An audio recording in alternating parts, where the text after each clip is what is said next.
UVB-76, also known as the buzzer, is a shortwave radio station that broadcasts on 4625 kHz USB. The station broadcasts a distinct buzzing tone 24 hours per day, at a rate of roughly 25 tones per minute. Occasionally, a voice transmission in Russian interrupts the buzzing. The buzzing resumes at the end of the transmission.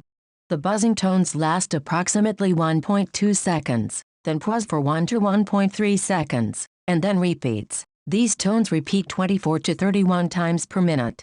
Occasionally, the buzzing will stop to allow a voice transmission, usually in monolith, user, or commanda format, to come over the air. The messages consist, typically, of the call sign, twice, followed by 5-letter ID groups, followed by the encrypted message.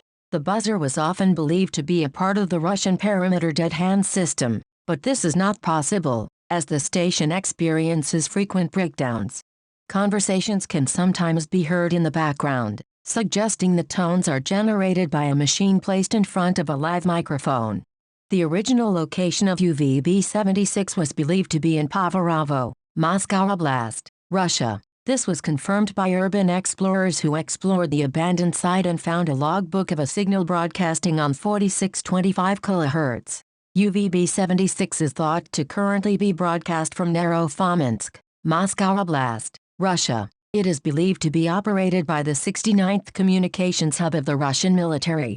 The buzzing tones serve as a channel marker to keep 4625 kHz clear of foreign transmissions. The messages are most likely used either to see if agents are alert, or by military commissariats. Pictured here is the broadcast location of UVB-76 in Naro-Fominsk, Russia.